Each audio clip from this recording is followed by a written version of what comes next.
Okay चलो, तुम क्या करोगे अब? कुछ करोगे? चाय पिलाओ यार, ठीक है, अच्छे से लेके आना। अब सुनो बेटा, तो हम लोग को अब नेमिंग करनी है, चाहे बोलो बाई न्यूक्लियर, चाहे बोलो ब्रिज कॉम्प्लेक्स।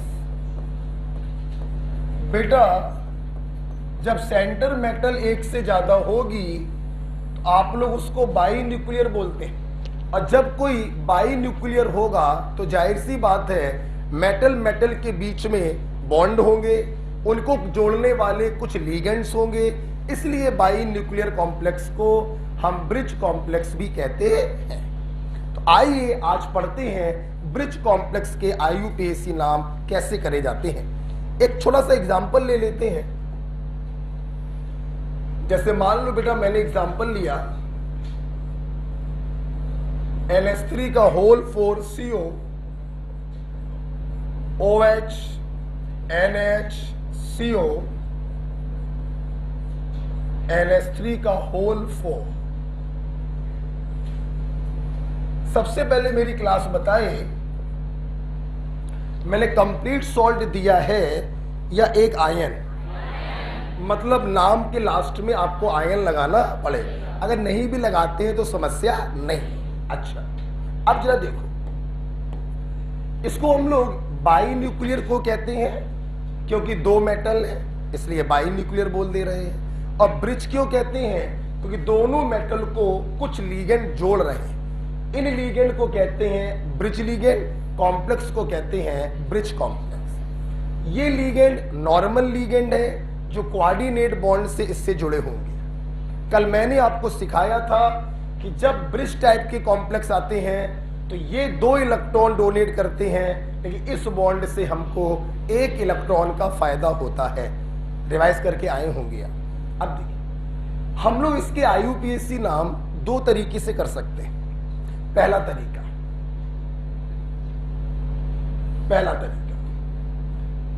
बेटा ये कहता है कि आप इस ब्रिज कॉम्प्लेक्स को 3 टुकड़ों में तोड़ लो।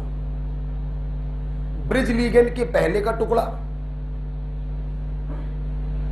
ब्रिज लीगेंड का टुकड़ा और उसके बाद का टुकड़ा।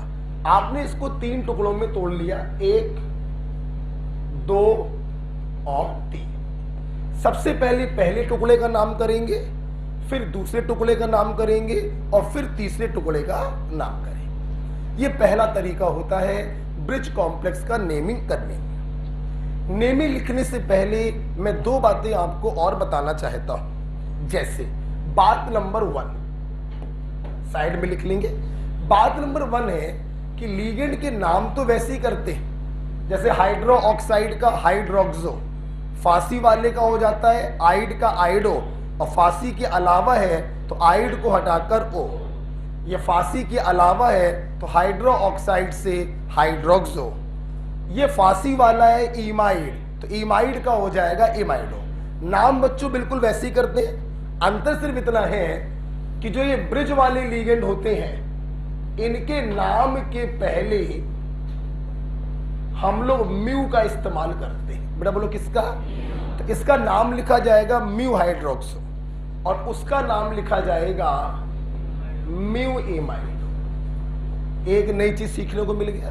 ब्रैकेट में बंद नहीं करेंगे, ब्रैकेट में बंद सिर्फ तब करते हैं जब बिस ट्रिस का इस्तेमाल करते हैं, अदरवाइज कोई ब्रैकेट में बंद नहीं करेंगे। एक नया काम आपने सीख लिया। दूसरा नया काम देखिए, बाई न्यूक्लियर में या ब्रिज कॉम्प्लेक्स में सेंटर मेटल एक से ज्यादा होती है, लेकिन बच्चों इनका ऑक्सीडेशन नंबर सेम होता है। क्या होता है? सेम। इसलिए हम दोनों का x मानकर निकाल सकते हैं। आइए निकालते हैं।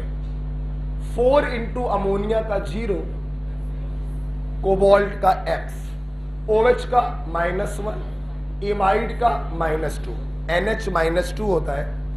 फिर से कोबाल्ट आ गया, फिर से x मान लो। 4 इंटू अमोनिया का 0 बराबर हो गया 4 3। ये क्या हो गया? क्या हो गया? अबे बीच में मत बोलो, हमें करने दो यार।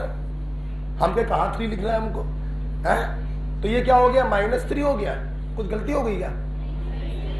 हाँ, तो -3 वहां आ जाएगा +3, तो 2x बराबर आ गया 6, तो x बराबर आ गया 3। मतलब आप लोग आंसर बोल रहे थे क्या?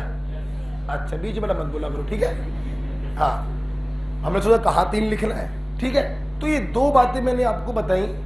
ब्रिज लीगेंड का नाम वैसे ही लिखते हैं, बस नाम के पहले म्यू लगा देते हैं, और दोनों सेंटर मेटल का ऑक्सीडेशन नंबर सेम होता है, x मानकर आप निकाल सकते हैं।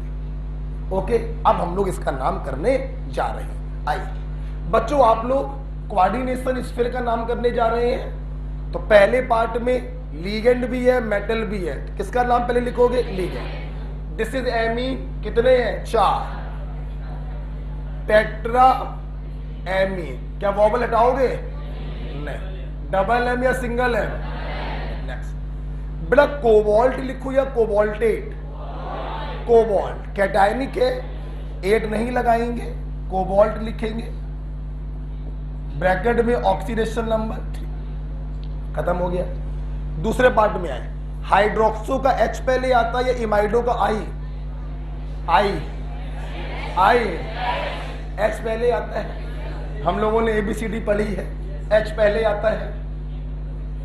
म्यू हाइफन लगा है, म्यू हाइड्रोक्सो, म्यू इमाइडो। दूसरे पार्ट का नाम हो गया।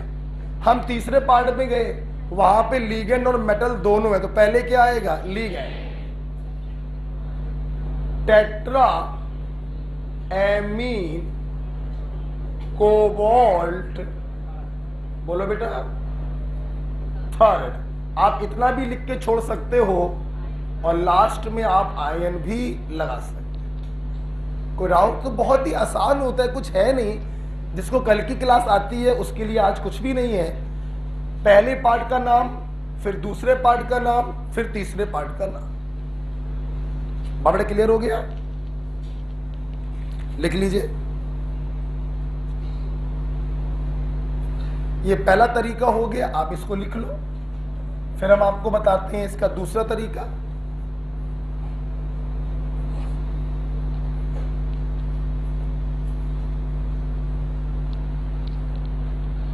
ये 2 बातें नहीं है इसके लिए, ये ध्यान रखिएगा।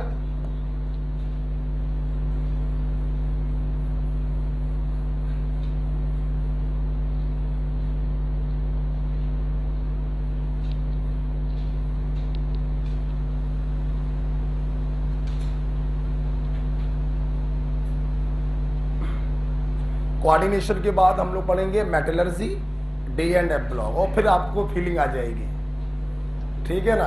फीलिंग आपको आ जाएगी। कोर्स अपना तो देखिए, कोर्स अपना खत्म हो रहा है, दिन पर दिन आगे बढ़ता जा रहा है। मैं बार बार कह रहा हूं, करंट टॉपिक और जो SW चल रहा है, जो न्यूमेरिकल क्लास चल रही है, आपने अगर सामंजस्य बना लिया, इक्विलिब्रियम बना लिया, then you know equilibrium is the most stable condition. तो मोस्ट स्टेबल कंडीशन बनेगी, और मैं 40 क्वेश्चनों की गारंटी सिर्फ तब ले रहा हूं अगर आप न्यूमेरिकल क्लास कायदे से करते हो। तो मैं कोई पैसा नहीं ले रहा हूं, बार बार इसलिए बोलता हूं, जब मैं मेहनत कर रहा हूं तो मेरे सारे बच्चों को उसका फायदा मिल जाए, बस। इसलिए नहीं कि हम बोल रहे हैं ताकि आपका एडमिशन हो जाए, पैसे आ जाए। बहुत फायदा होगा। जब पैसे लेंगे तो कुछ भी नहीं कहेंगे आपसे, लेना हो लो, ना लेना हो ना। ये फ्री का काम चल रहा है, और फ्री को मारो गोली, पैसे को मारो गोली। Most beneficial work. वो अनसॉल्व तुमने अगर लगा लिया, हम 40 क्वेश्चनों की गारंटी ले रहे हैं। और बताओ, 40 सवाल सही होंगे, लेकिन मुझे मालूम है कि 30 दिनों तक उस अनसॉल्व को फॉलो कर पाना, ये अपने आप में एक बड़ा टास्क होगा। समझ रहे हो मेरी बात? मान लो बच्चों, तुमने अनसॉल्व लगाया मोल कॉन्सेप्ट का, ये भी बता दें। हाँ, तुम्हारे 50 में 2 ही सवाल फंसे, तो तुम्हारे मन में एक फीलिंग ये भी आ सकती है, 2 सवाल के लिए 1 घंटे क्लास क्यों बर्बाद करें? 2 सवाल सर से क्लास के बाहर पूछ लेंगे। अच्छी फीलिंग आपकी आप आई है, लेकिन मैं चाहूंगा आप तब भी आए। क्यों? तो हम उस 1 घंटे में सिर्फ सवाल नहीं बता रहे, अपना तरीका भी बता रहे हैं, सवाल को सोचने का तरीका बता रहे हैं। और जब 10-12 सवाल बताएंगे तो आपकी सोचने की क्षमता और बढ़ेगी। थ्योरी रिवाइज करा देते हैं, वो आपको फायदा मिल जाएगा। ठीक है, तो प्रयास करिए अच्छे से अच्छा आप कर सके। क्या इसको लिख लिया बेटा?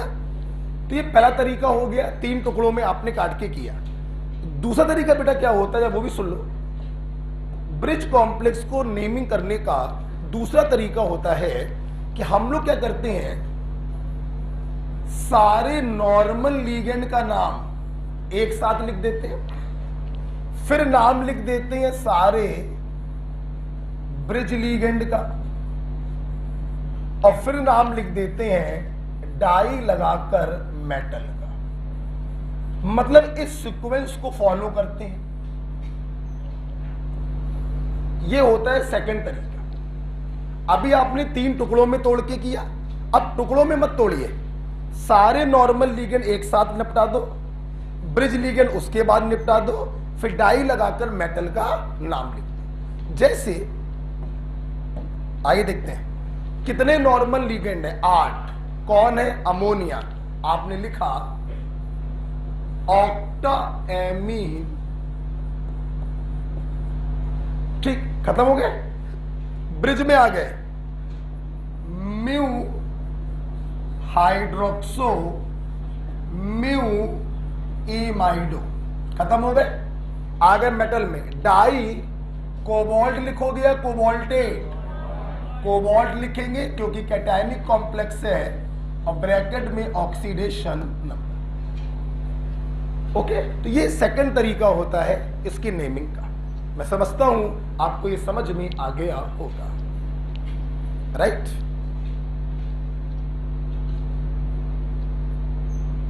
तो इस प्रकार से बाई न्यूक्लियर या ब्रिज कॉम्प्लेक्स मैंने खत्म किया। 2 तरीके से नेमिंग समझाई है, 3 टुकड़ों में तोड़कर कर सकते हैं, या नॉर्मल लीगेंड, ब्रिज लीगेंड और डाई लगाकर मेटल का नाम। ओके,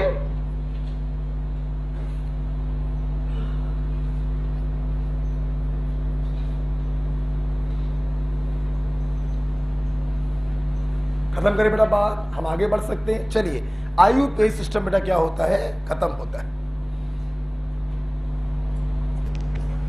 इस प्रकार से बेटा आईयूपीएसी नाम खत्म हो चुके हैं सारे। अब हम लोग इस चैप्टर में एक स्टेप आगे बढ़ रहे हैं जिसका नाम है bonding in complex.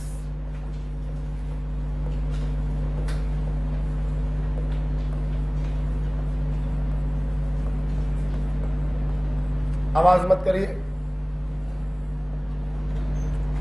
Bonding in complex, देखो बेटा, कॉम्प्लेक्स कंपाउंड में बॉन्डिंग के बारे में 3 थ्योरी हमारे पास है। वर्नर कोऑर्डिनेशन थ्योरी है, वैलेंस बॉन्ड थ्योरी है, और क्रिस्टल फील्ड थ्योरी। इसमें सबसे पुरानी थ्योरी है वर्नर कोऑर्डिनेशन थ्योरी। आपको मैं बताना चाहूंगा, वर्नर साहब ने कॉम्प्लेक्स कंपाउंड के बारे में शुरुआती इंफॉर्मेशन दी थी, इसीलिए वर्नर साहब को फादर ऑफ कोऑर्डिनेशन केमिस्ट्री भी कहा जाता है। इन्होंने मतलब कोऑर्डिनेशन कंपाउंड के बारे में जितनी भी बच्चों बेसिक जानकारी है, वो सारी बेसिक जानकारी वर्नर साहब ने ही दी थी। इसीलिए वर्नर साहब को नोबेल प्राइज दिया गया, and he was the first Swiss chemist जिनको नोबेल प्राइज मिला। ओके, इसीलिए इनको कहते हैं फादर ऑफ कोऑर्डिनेशन केमिस्ट्री। तो आइए सबसे पहले हम लोग डील करते हैं तीनों थ्योरीज में। The oldest Werner coordination theory, सबसे पुरानी थ्योरी है कॉम्प्लेक्स की।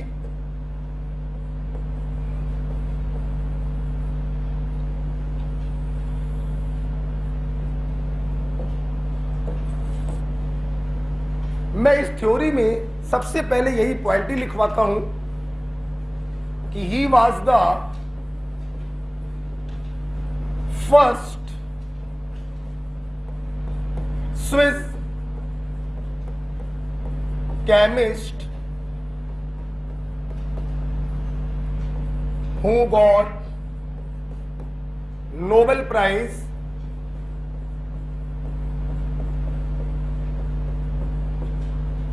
इसीलिए इनको हम लोग कहते हैं फादर ऑफ कोऑर्डिनेशन केमिस्ट्री।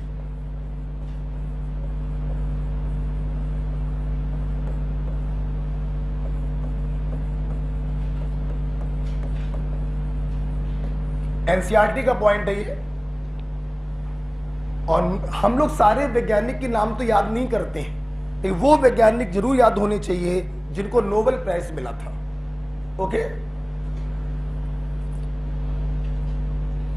इन्होंने क्या बताया, आइए देखते हैं, इनके बारे में कुछ पढ़ते हैं। पहला point, according him central metal possess two type of valency regarding primary valency, which is equivalent to oxidation number, and secondary valency, which is equivalent to coordination number। Werner साहब ने बताया कि कॉम्प्लेक्स में जो सेंटर मेटल होता है उसके पास दो प्रकार की वैलेंसी होती है। एक प्राइमरी वैलेंसी जो ऑक्सीडेशन नंबर के इक्विवेलेंट होती है, और एक सेकेंडरी वैलेंसी जो कोऑर्डिनेशन नंबर के इक्विवेलेंट होती है। Next point, central metal want to satisfy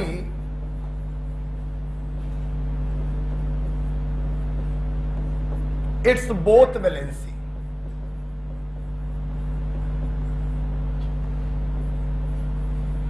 माता पिता की कितनी भी संतानें हो, वो हर संतान को सुखी ही देखना चाहते हैं।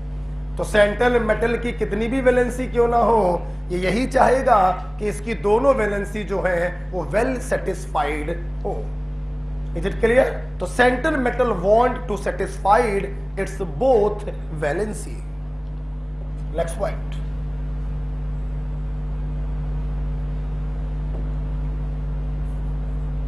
for given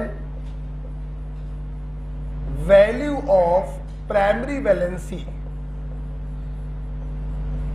that is oxidation number, secondary valency is fixed। For given value of primary valency, secondary valency is fixed। Okay, देखिए, मतलब प्राइमरी वैलेंसी का मतलब है ऑक्सीडेशन नंबर और सेकेंडरी वैलेंसी का मतलब है कोऑर्डिनेशन नंबर। तो इनका कहना यह था, अगर आपको किसी मेटल का ऑक्सीडेशन नंबर मालूम हो तो उसका कोऑर्डिनेशन नंबर हमें अपने आप पता चल जाता है।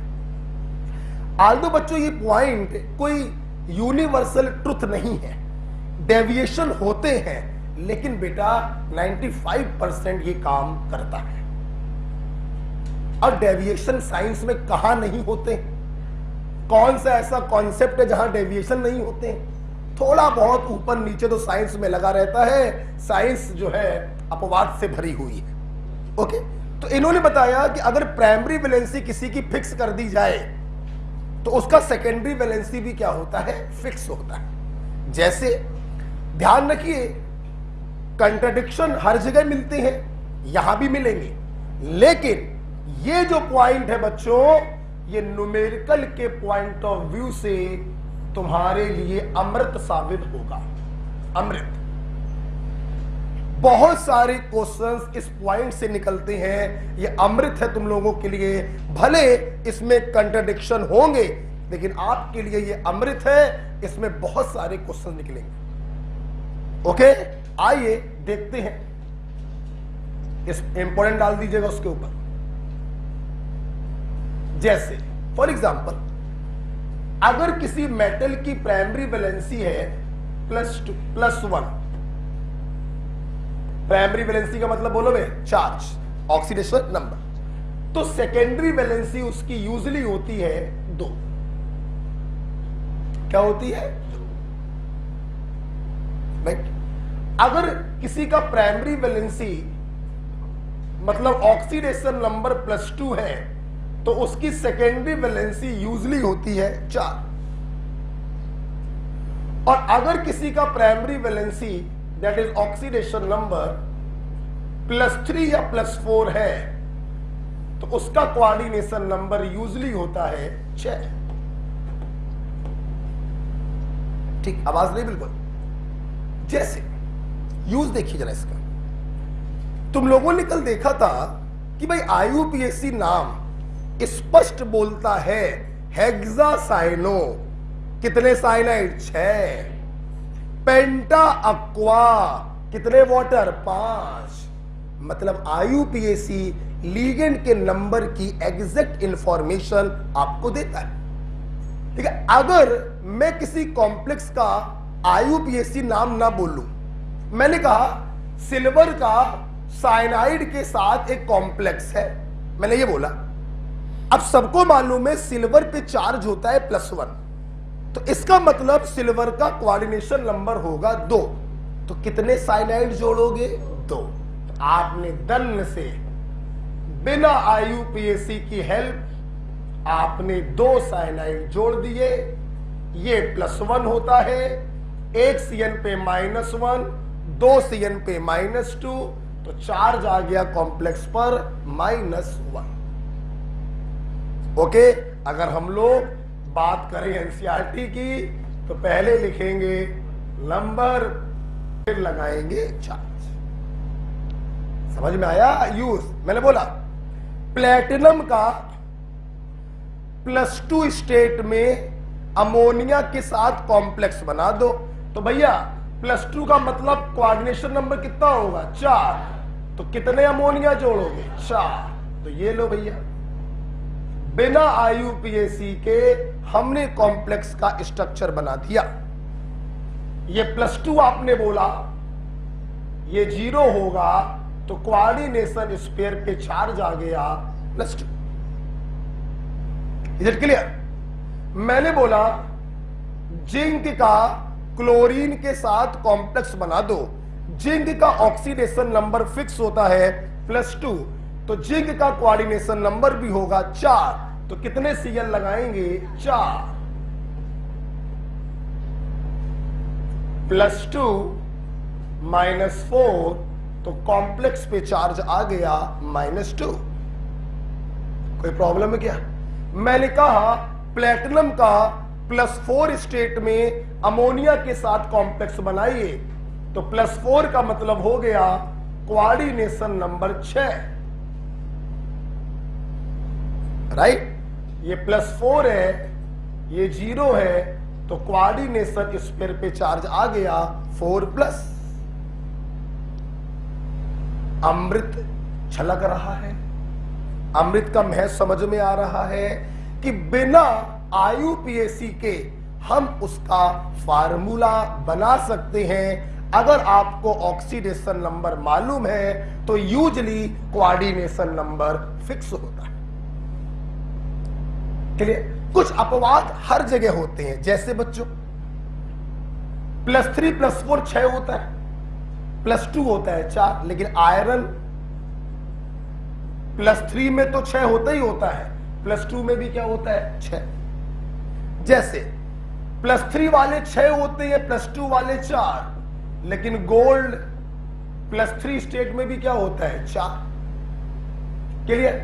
+1 वाले होते हैं 2, लेकिन कॉपर +1 में भी क्या बनाता है? 4। तो कुछ कंट्राडिक्शन अपनी जगह पर है, इसीलिए 90% ये रूल फॉलो होता है और न्यूमेरिकल क्वेश्चन के पॉइंट ऑफ व्यू से ये अमृत है। समझ में आ गया? तो येलो पेन से जो मैंने लिखे हैं कुछ कंट्राडिक्शंस हैं। ठीक है, लिखिए। For given value of primary valency secondary valency is fix. +1 का 2, +2 का 4, +3 और +4 का 6। कुछ एक्सेप्शंस बता दिए, आयरन +2 में भी 6 होता है, कॉपर +1 और गोल्ड +3 में 4 होता है।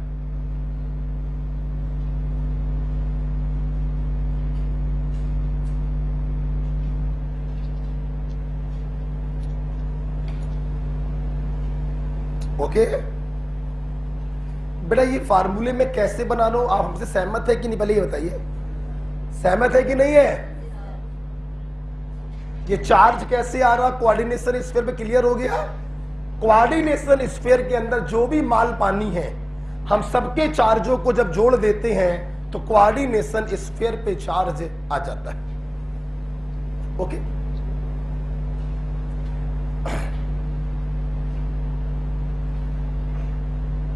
बताइए, आगे बढ़ जाए, हटा दे बेटा इसको, ना हटाए, ठीक है।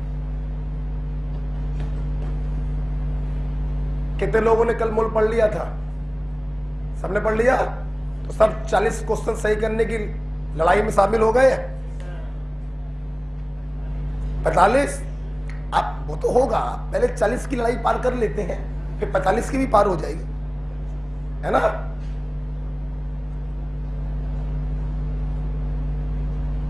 हटा दे।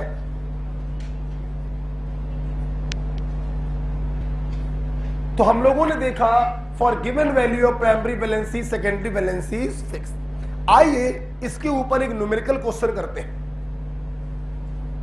ध्यान से सब लोग देखेंगे। मैंने बोला PtCl4 .xNH3, हमारे पास ये 1 मोल है। हमने इसका रिएक्शन एक्सेस ऑफ AgNO3 से कराया तो हमें AgCl के 2 मोल प्राप्त हुए। कितने मोल? 2। हमने क्वेश्चन पूछा find out the value of x. ठीक, देखना, आप इस प्रकार के सवाल शुरुआती दौर में भी कर चुके, बोलो हाँ या ना। अब मेरी बात ध्यान से सब लोग सुनेंगे। अगर आपको 2 मोल AgCl प्राप्त हो रहा है तो इसके 1 मोल ने टूटकर 2 मोल क्लोराइड प्रोवाइड करे होंगे, हाँ या ना। 2 मोल क्लोराइड प्रोवाइड करने का मतलब है कि 2 क्लोरीन काउंटर आयन के रूप में होंगे, बोलो हाँ या ना। तो सबसे पहले आपने क्या किया कि चूंकि यहां से हमें 2 क्लोराइड प्राप्त हो रहे हैं, तभी 2 मोल AgCl प्रेसिपिटेट होगा। It means 2 Cl counter ion के रूप में होंगे और रिमेनिंग Cl लीगेंड के रूप में होंगे। आपने सबसे पहले ये रफली स्ट्रक्चर इसका बना लिया। क्लियर? बच्चों एक बात ध्यान रखना, न्यूट्रल लीगेंड कभी काउंटर आयन नहीं बनता। मैंने क्या बोला बे? न्यूट्रल लीगेंड कभी काउंटर आयन नहीं। क्यों नहीं बनता? उसका सीधा सा उत्तर है कि काउंटर आयन कोऑर्डिनेशन स्फीयर के साथ आयनिक बॉन्ड बनाता है और न्यूट्रल लीगेंड जब चार्ज ही नहीं है उसके ऊपर तो आयनिक बॉन्ड नहीं बना। इसलिए न्यूट्रल लीगेंड हमेशा बड़े ब्रैकेट के अंदर ही होता है। क्लियर? सुनते ना बेटा, यहां से मुझको ये इंफॉर्मेशन मिली कि 2 Cl बड़े ब्रैकेट के बाहर होंगे, बाकी सब कुछ बड़े ब्रैकेट के अंदर होगा। खत्म करो बात। अब सवाल है x की वैल्यू क्या होगी? बेटा अकॉर्डिंग टू अमृत वाला पॉइंट, यहां पे प्लेटिनम का ऑक्सीडेशन नंबर क्या है? बोलो। और +4 का कोऑर्डिनेशन नंबर क्या होता है? 6। 2 हो चुका है, कितना और चाहिए? 4। तो x की वैल्यू कितनी आ गई? हाँ या ना? अब जब आप लोगों ने ये देखा कि for given value of primary valency secondary valency fix होती है, आपने उसका यूज भी देख लिया। अब हम लोग वर्नर की थ्योरी को आगे बढ़ा रहे हैं। कुछ डिफरेंसेस है बच्चों प्राइमरी वैलेंसी और सेकेंडरी वैलेंसी। आप आधे आधे में करके लिखिएगा। आइए, प्राइमरी वैलेंसी और सेकेंडरी वैलेंसी में कुछ डिफरेंसेस होते हैं। देखिए, अब पेन जरा बंद कर दीजिए और नजरें सामने रखिए। लास्ट पॉइंट है, वर्नर खत्म हो जाएगा। पेन बंद कर दो।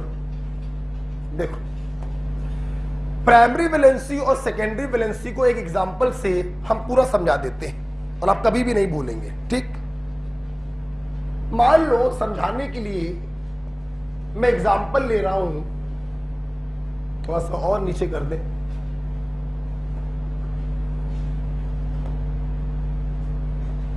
CO LH3 का होल 5Cl Cl सब तुम्हें अपने आप समझ में आ जाएगा, मैं जितने भी पॉइंट्स लिखवाऊंगा। ठीक, सुनना, गोली मारो इसको। तुम लोग एक काम करो, मेरा जरा कोबाल्ट का कोऑर्डिनेशन नंबर और जरा कोबाल्ट का ऑक्सीडेशन नंबर निकाल कर दिखाओ। ठीक, देखना कोऑर्डिनेशन नंबर कैसे निकालेंगे। 5 into 1 बोलो बे +1, आंसर इज। कोऑर्डिनेशन नंबर का मतलब होता है number of ligand multiplied by its density. Ammonia monodentate है, एक अमोनिया से एक तो 5 अमोनिया से 5, एक Cl से एक तो 5 और 1 6। मुंह जबानी भी कर सकते थे। अच्छा, अब हम लोग निकालेंगे इसका ऑक्सीडेशन नंबर। निकालो, X + 5 into 0 -1 -2 बराबर बोलो 0। तो यहां जब सॉल्व करोगे x बराबर +। ठीक, देखिए सारी चीजें खत्म हो गई। सुनना, जो सेकेंडरी वैलेंसी है, सेकेंडरी वैलेंसी में न्यूट्रल लीगेंड का भी योगदान है और एनायनिक लीगेंड का भी योगदान है। जबकि जो प्राइमरी वैलेंसी है ऑक्सीडेशन नंबर, उसमें न्यूट्रल लीगेंड का कोई भी योगदान नहीं है, सिर्फ योगदान है एनायनिक लीगेंड का। हाँ या ना? पहला पॉइंट, प्राइमरी वैलेंसी बोले तो oxidation number is satisfied only by anionic unit. हाँ या ना? Not by neutral. जबकि secondary valency satisfied by both anionic unit as well as neutral unit. समझ में आया कि नहीं आया? समझ में आया कि नहीं आया? पहला point, it is satisfied by anionic unit.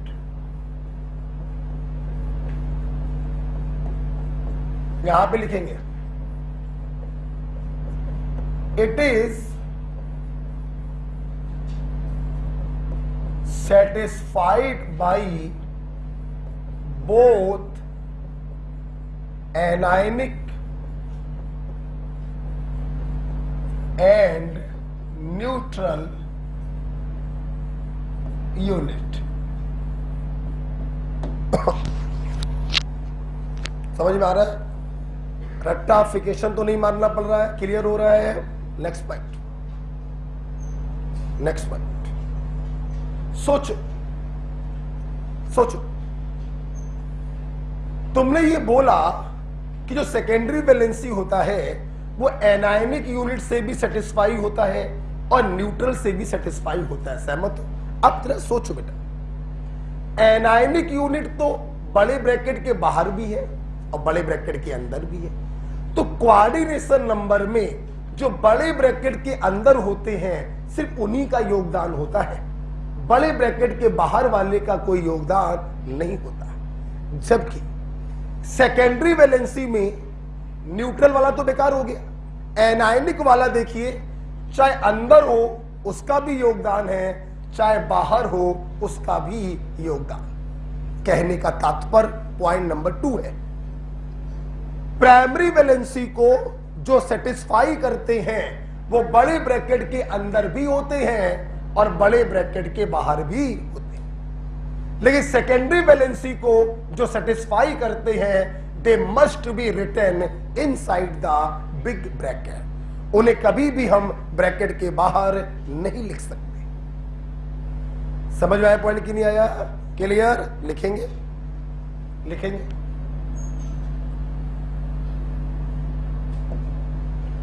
Unit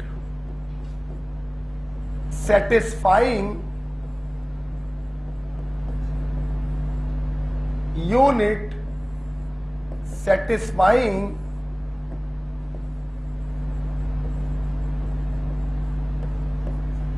primary valency may written inside or outside to bracket. समझ में आया कि नहीं आया? क्लोराइड को चाहे अंदर लिख दो चाहे बाहर लिख दो, वो प्राइमरी वैलेंसी को सेटिस्फाई करेगा, लेकिन सेकेंडरी वैलेंसी को जो सेटिस्फाई करते हैं वो हमेशा बड़े ब्रैकेट के अंदर होते हैं। Unit satisfying secondary valency are always written inside the bracket।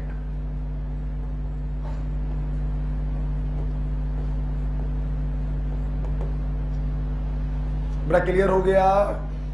बोलो ठीक। नेक्स्ट पॉइंट, नेक्स्ट पॉइंट बताया जाए। सब में लिख लिया इसको? जरा अगला पॉइंट देखिए।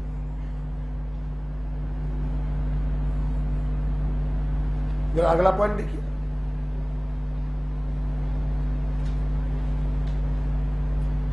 बताया साल में देखो,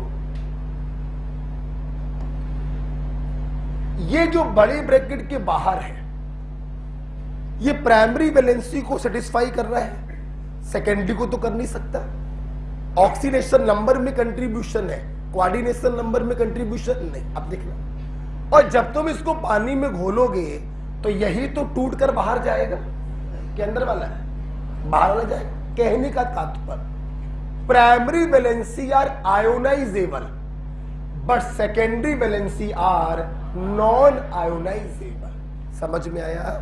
जो पानी में टूट जाए वो आयोनाइजेबल और जो पानी में ना टूटे वो नॉन आयोनाइजेबल। सब लोग सहमत हैं? लिखेंगे लिखेंगे। आयोनाइजेबल वैलेंसी, आयोनाइजेबल वैलेंसी यहां लिखेंगे। Non ionisable valency. Next next बताओ, सुनना। जो यूनिट, ध्यान दो, जो यूनिट यू से लिख दे रहे हैं, अमोनिया Cl यूनिट यू लिख दे रहे हैं, जो यूनिट प्राइमरी वैलेंसी को सेटिस्फाई करती हैं उन्हें हम मेटल से डॉट डॉट से जोड़ते हैं। बोलो वे किससे? बोलो किससे? और जो यूनिट सेकेंडरी वैलेंसी को सेटिस्फाई करती है उन्हें एक सीधी लाइन से जोड़ते हैं, एक सॉलिड लाइन से जोड़ते हैं। इनको जोड़ते हैं टूटी हुई लाइन डॉट डॉट से और इनको जोड़ते हैं सॉलिड लाइन से। प्राइमरी वैलेंसी को जो सेटिस्फाई करते हैं डॉट डॉट डॉट और सेकेंडरी वैलेंसी को जो सेटिस्फाई करते हैं सॉलिड लाइन। क्लियर? तो सोच के बताना, जो दोनों को सेटिस्फाई करेगा उसको सॉलिड लाइन भी लगाएंगे उसमें हम, और बोलो डॉट डॉट भी लगाएंगे। इसका मतलब होगा ये प्राइमरी को भी सेटिस्फाई कर रहा और सेकेंडरी। लिखना नहीं है। अब देखे तो हमसे क्या सीख रहे हो, जो मैं पूछूं इसके बारे में जवाब देना। दोगे? क्वेश्चन नंबर 1, अगर ये यूनिट दोनों वैलेंसी को सेटिस्फाई कर रही है then it must be neutral और एनायनिक। बोलो बोलो, पक्की बात हो गई। क्वेश्चन नंबर 2, अगर ये दोनों वैलेंसी को सेटिस्फाई कर रहा है तो ये बड़े ब्रैकेट के अंदर होगा या बाहर? बोलो। बात समझ में आ गया? क्लियर हो गया पॉइंट? इसको लिख लीजिए। ओके,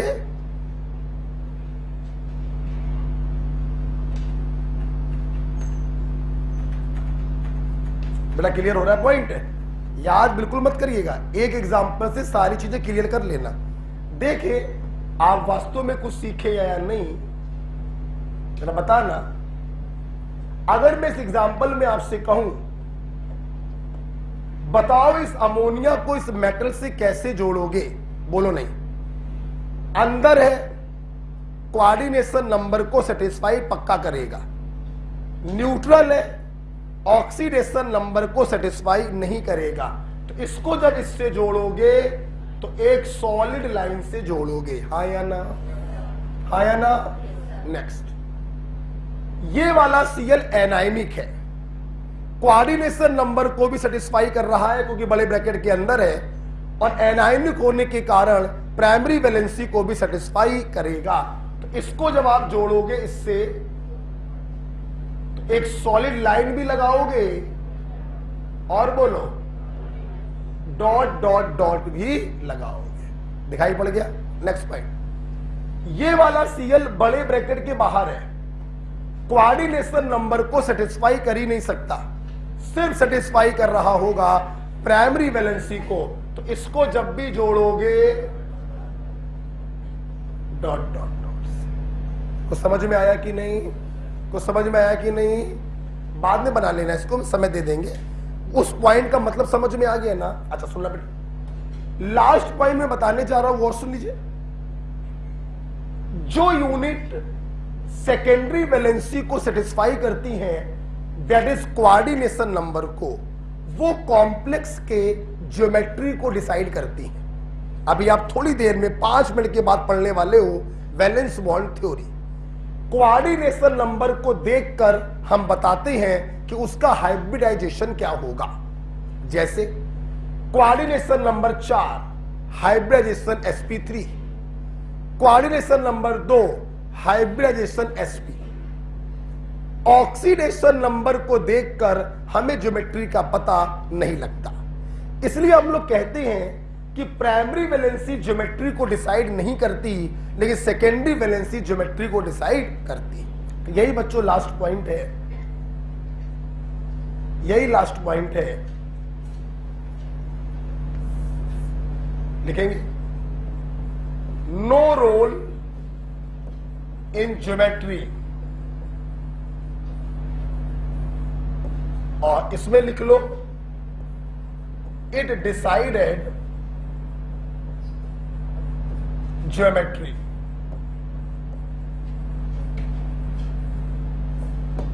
ठीक है बेटा, हमने आपको इस प्रकार से प्राइमरी वैलेंसी और सेकेंडरी वैलेंसी को डिफरेंशिएट किया।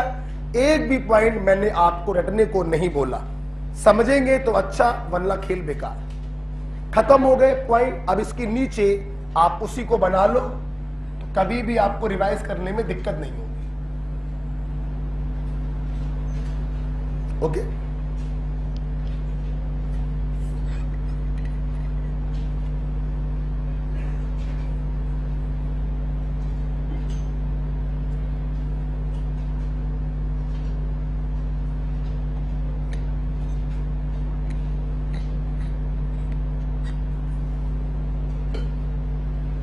इसको बना लीजिए।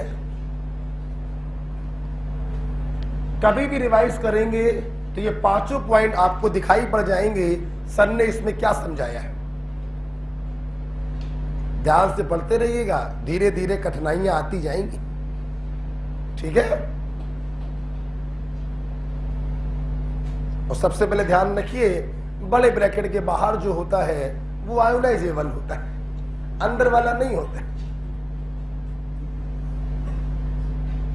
आगे बढ़ा जाए, देखना बेटा, ये तो विकास पोरवाल के बनाने का एक रफली तरीका था। आप जानते हैं इसको आपकी किताबों में कैसे बनाया जाता है, जरा वो भी देखिए। स्लो तैयार है, ये देखिएगा। आप नीचे लिख रहे हैं, ठीक है, हटा दें इसको। देखना, अब जैसे मान लो आपके एग्जाम में सवाल आ जाए कि इस कॉम्प्लेक्स को वर्नर के अकॉर्डिंग सजाकर दिखाइए। किसके अकॉर्डिंग? तो बहुत ही आसान हो गया आपके लिए सजाना। ये रहा सेंटर मेटल, ठीक। कितने अमोनिया है? 5। 1 2, सीएल कितने हैं? 3।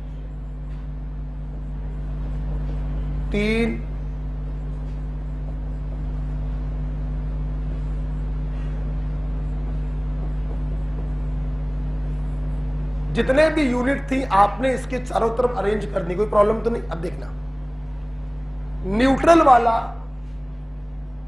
प्राइमरी वैलेंसी को सेटिस्फाई, बोलो नहीं, ये जब भी करेगा सेकेंडरी को करेगा। बड़े ब्रैकेट के अंदर है, सिर्फ सेकेंडरी को कर रहा है। इसको हम लोग कैसे जोड़ोगे? Solid lines. ये क्लियर हो गया? क्लियर हो गया? जो सीएल अंदर है वो प्राइमरी को भी सेटिस्फाई करेगा और सेकेंडरी को भी करेगा। तो उस सीएल को आप कैसे जोड़ेंगे बताइए? सॉलिड लाइन भी और डॉट डॉट डॉट भी। सहमत है? जो 2 सीएल बड़े ब्रैकेट के बाहर है वो सिर्फ सेटिस्फाई करेंगे प्राइमरी वैलेंसी को। तो इनको आप कैसे जोड़ोगे? डॉट डॉट डॉट से। ओके, किताबों में ऐसे नहीं, आपको ऐसे मिलेगा। समझ में आया? बना।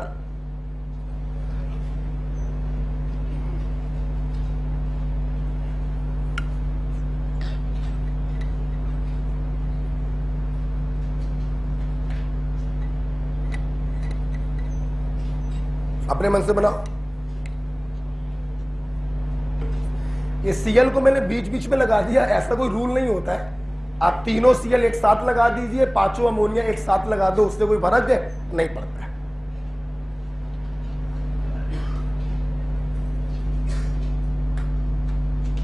Yes, this is all about the Werner coordination theory. Clear? ये बना लिया? अगर बना लिया तो आओ, अब लगे हाथ मेरे स्टूडेंट बोलेंगे, चलो इसको देखकर कॉम्प्लेक्स बनाओ। बनाओ सबसे पहले CO। अब तुम लोग बोलो, जहां पर सिर्फ सॉलिड लाइन है मतलब वो बड़े ब्रैकेट के अंदर होगा, सिर्फ सेकेंडरी वैलेंसी को सेटिस्फाई करेगा, हाँ या ना? तो 5 के 5 अमोनिया आ गए। एक सीएल ऐसा भी है जिसमें सॉलिड लाइन है, तो ये भी बड़े ब्रैकेट के अंदर होगा। और जिसमें सिर्फ डॉट डॉट होंगे वो बड़े ब्रैकेट के बाहर। क्या यही चित्र पहले बना हुआ था? तो ऐसे क्वेश्चन भी एग्जाम में आ सकते हैं कि चित्र बनकर आ जाएगा और आपसे पूछेंगे बताइए इसका फार्मूला क्या होगा। कर लोगे सवाल? बोलो। बच्चों, इस प्रकार से खत्म हुआ Werner coordination theory.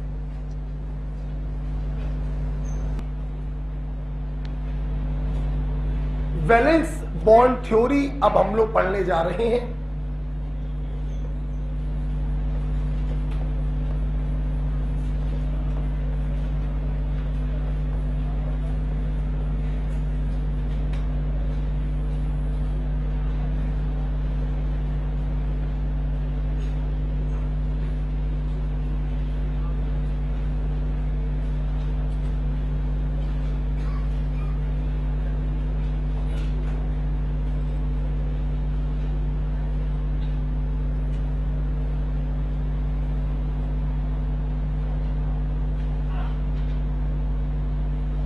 Valence bond theory हम लोगों ने केमिकल बॉन्डिंग में भी पढ़ी थी और ये हमें बताता है how a covalent bond is form.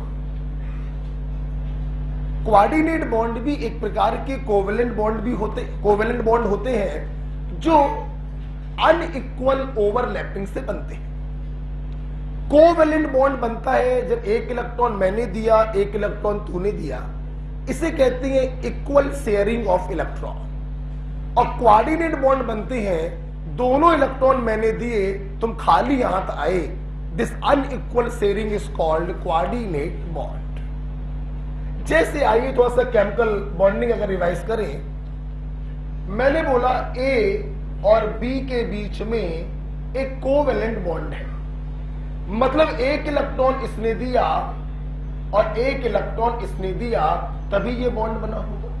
सुनना जरा, वैलेंस बॉन्ड थ्योरी में आपने पढ़ा होगा कि covalent bond are form by overlapping of half filled atomic orbital. पढ़ा आपने valence bond theory, half filled atomic orbital की ओवरलैपिंग से कोवेलेंट बॉन्ड बनते हैं। ऐसा वो क्यों बोलते हैं?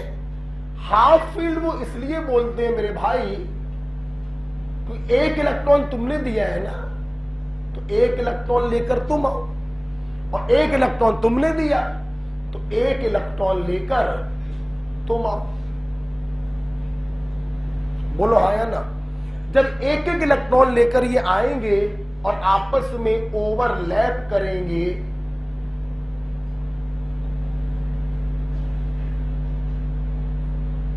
तो इस प्रकार से हम कहेंगे कि इस कोवेलेंट बॉन्ड का फॉर्मेशन हो गया।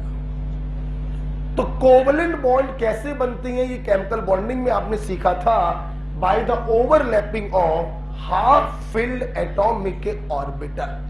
ये भी हाफ फिल्ड है एटॉमिक ऑर्बिटल, ये हाफ फिल्ड एटॉमिक ऑर्बिटल है बी का, ये ए का, दोनों के हाफ फील्ड ने ओवरलैप किया तो एक कोवेलेंट बॉन्ड का फॉर्मेशन हो गया। आपने पढ़ा होगा जब ये ओवरलैपिंग एंड टू एंड होती है तो सिग्मा बनता है, और लैटरल होती है तो पाई बनता है। ठीक है, half filled orbital may be S orbital, may be P orbital, may be D orbital. ठीक, अब चलते हैं हम लोग कोऑर्डिनेट बॉन्ड में। देखना, कोऑर्डिनेट बॉन्ड का मतलब होता है कि मेरे भाई साझे के दोनों इलेक्ट्रॉन कोई एक एटम देता है, मालूम है कि नहीं मालूम? जो देता है उसे हम लोग कहते हैं डोनर, और दूसरे वाले को हम लोग कहते हैं एक्सेप्टर। सहमत हो गई? अब सुनना, फील करना। अब की बार दोनों के हाफ फील्ड ऑर्बिटल आएंगे या डोनर का फुल फील्ड और एक्सेप्टर का एम्प्टी?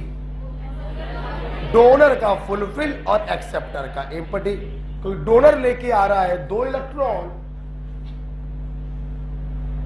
तो ये लेके आ रहा होगा 2 इलेक्ट्रॉन और ये लेके आ रहा होगा 0 इलेक्ट्रॉन। मतलब इसका होगा फुल फिल्ड एटॉमिक ऑर्बिटल और एक्सेप्टर का होगा एम्प्टी एटॉमिक ऑर्बिटल। बोलो हाँ या ना? बोलो बेटा। हमारे स्टूडेंट जानते हैं कि कोऑर्डिनेट बॉन्ड कॉम्प्लेक्स में बनता है लीगेंड टू सेंटर मेटल, मतलब यहां पर डोनर होगा लीगेंड और एक्सेप्टर होगा सेंटर मेटल। क्या आप लोग सहमत हैं? बोलो। ये दोनों ओवरलैप करेंगे, यहां पर दिखा दे रहे ओवरलैपिंग।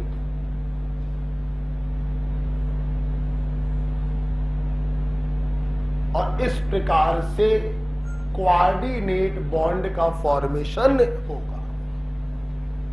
दोनों की कंपैरेटिव स्टडी समझ में। इक्वल शेयरिंग तो एक एक इलेक्ट्रॉन लेकर आओ, half field half field. Unequal sharing तो जो 2 इलेक्ट्रॉन दे रहा उसका फुलफिल्ड ऑर्बिटल होगा और जो ले रहा है उसका एम्प्टी ऑर्बिटल होगा। इतना क्लियर हो गया? अब आओ फील करते हैं। हम लोग पढ़ रहे हैं कॉम्प्लेक्स कंपाउंड जिसमें सेंटर मेटल कितने कोऑर्डिनेट बॉन्ड एक्सेप्ट करता है? कोऑर्डिनेशन नंबर के बराबर। Coordination number 2 coordinate bond accept करे तो, coordination number 4 coordinate bond accept करे 4, coordination number 6 coordinate bond accept करे 6। तो क्या यहां से रिजल्ट ये नहीं निकल रहा कि सेंटर मेटल जो कि एक्सेप्टर है, जो कि कोऑर्डिनेट बॉन्ड एक्सेप्ट कर रहा है, उसके पास उतने ही एम्प्टी ऑर्बिटल होने चाहिए जितने वो कोऑर्डिनेट बॉन्ड बनाता है। और कितने कोऑर्डिनेट बॉन्ड बनाता है? कोऑर्डिनेशन नंबर के बराबर। तो क्या मैं ये नहीं कह सकता कि centre metal must have empty orbital equal to its coordination number? कह सकता हूं। अगर किसी का कोऑर्डिनेशन नंबर 2 है तो उसके पास एम्प्टी ऑर्बिटल भी 2 होने चाहिए। अगर किसी का कोऑर्डिनेशन नंबर 6 है तो एम्प्टी ऑर्बिटल भी 6 होने चाहिए। बच्चों, यही एम्प्टी ऑर्बिटल आपस में इंटरमिक्स हो जाते हैं और हाइब्रिड ऑर्बिटल का फॉर्मेशन करते हैं, और इस फिनोमिना को कहते हैं hybridisation.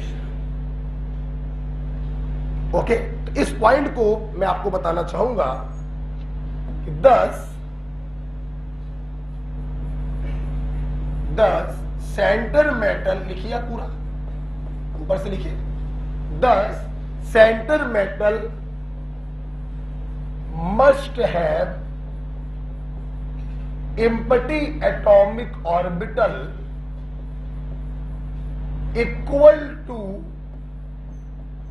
its coordination number, full stop. These empty orbital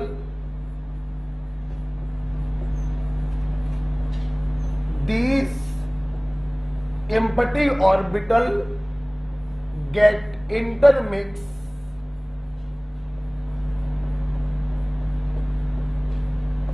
and form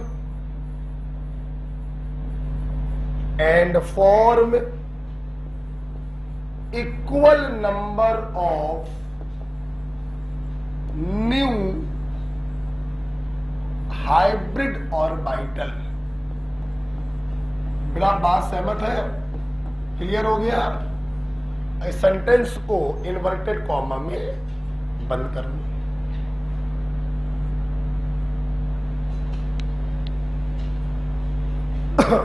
तो जिसको ये फंडा क्लियर होता है वो समझ जाता है कि एम्प्टी ऑर्बिटल क्यों होने चाहिए। जितना कोऑर्डिनेशन नंबर होगा उतने कोऑर्डिनेट बॉन्ड वो एक्सेप्ट करेगा, उतने एम्प्टी ऑर्बिटल होने चाहिए।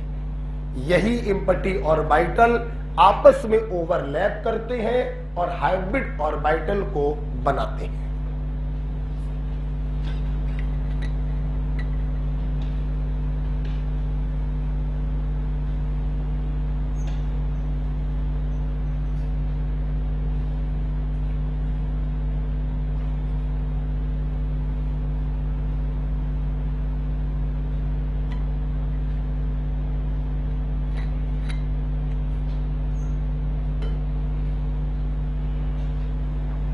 ये जो सेंटेंस लिखवाया क्लियर हो गया?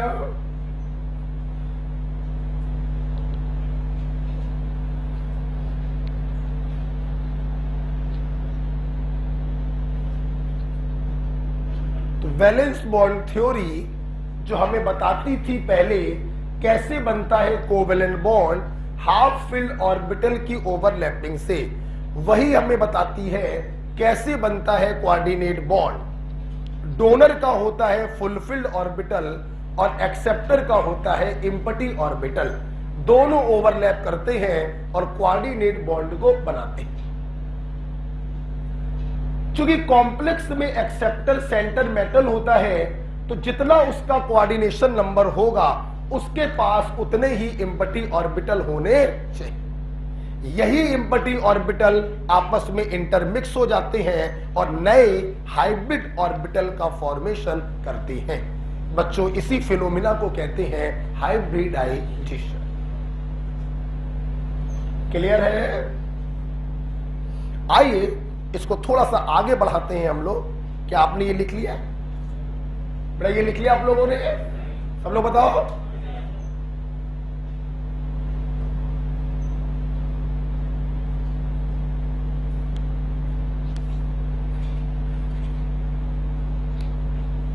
ये थ्योरी आप लोगों ने केमिकल बॉन्डिंग में पढ़ी थी। अब नहीं पढ़ा होगा केमिकल बॉन्डिंग मान लो, तो हमने थोड़ा सा आपको यहां पर बता दिया, कोई प्रॉब्लम नहीं होगी आप। ठीक, चलिए देखिए जरा बेटा, आइए इसको थोड़ा आगे बढ़ाते हैं। देखो जरा बेटा, ये रहा कोऑर्डिनेशन नंबर, ये रहा हाइब्रिडाइजेशन, ये रहा ज्योमेट्री। सब लोग देखेंगे। जैसे मान लो सेंटर मेटल का कोऑर्डिनेशन नंबर है 2। कितना है? मतलब उसके पास कितनी इम्पटी ऑर्बिटल होने चाहिए? 2। दोनों को इंटरमिक्स कर दोगे तो हाइब्रिडाइजेशन आ जाएगा। तो एक S एक P, हाइब्रिडाइजेशन हो गया sp। s भी इम्पटी होगा, ध्यान रखना, और p भी, और ये दोनों इम्पटी आपस में मिक्स हो जाएंगे और हाइब्रिडाइजेशन आ जाएगा sp। sp का ज्योमेट्री सबको मालूम है, लीजिए। ठीक, बोलो आया ना? मान लो कोऑर्डिनेशन नंबर है 4, 2 4 6 सबसे ज्यादा कॉमन होते हैं। ठीक है, सुनना, कोऑर्डिनेशन नंबर कितना है? 4। ध्यान से सुनना, कितने इम्पटी ऑर्बिटल होने चाहिए? 4। आपस में मिला दोगे हाइब्रिडाइजेशन आ जाएगा। सुनना, कॉम्प्लेक्स कंपाउंड में जब कोऑर्डिनेशन नंबर 4 होता है तो हाइब्रिडाइजेशन की 2 पॉसिबिलिटी बनती है। एक इम्पटी S और 3 इम्पटी P को मिला दिया तो हाइब्रिडाइजेशन बन गया sp3, जिसका ज्योमेट्री होता है टेट्राहेड्रल। ठीक, और अगर एक इम्पटी D, एक इम्पटी S और 2 इम्पटी P को मिला दिया तो हाइब्रिडाइजेशन हो गया dsp2, और इसका शेप होता है हेड्रल। होता है हाइड्रल, ई होता है। इसका बच्चों ज्योमेट्री होता है स्क्वायर प्लेन। तो कोऑर्डिनेशन नंबर 4 में 2 केस बनते हैं। अगर हाइब्रिडाइजेशन sp3 है तो ज्योमेट्री होगी टेट्राहेड्रल, और अगर dsp2 है तो स्क्वायर प्लेन। कितने लोगों को मिलाओगे? 4। चारों कैसे होंगे? इम्पटी, एक S 3 P, sp3 हो गया। एक D एक S 2 P, dsp2 हो। हाँ या ना? अच्छा बच्चों ध्यान रखना, जब हाइब्रिडाइजेशन dsp2 होता है तो ये कौन सा D होता है? dx square minus Y square. कुछ याद है आपको? D ऑर्बिटल 5 प्रकार के होते थे, dxy, dyz, dxz, dx square minus Y square और dz स्क्वायर। ठीक है, कौन सा D होता है इस हाइब्रिडाइजेशन में? dx square minus Y. ठीक, लिख लो। तो लिखते रहा तो बेटा, इसको भी समय लोगे लिखने का। 2 कोऑर्डिनेशन नंबर है sp, geometry linear. Coordination number 4 है sp3 भी हो सकता है टेट्राहेड्रल, और dsp2 भी हो सकता है स्क्वायर प्लेनर।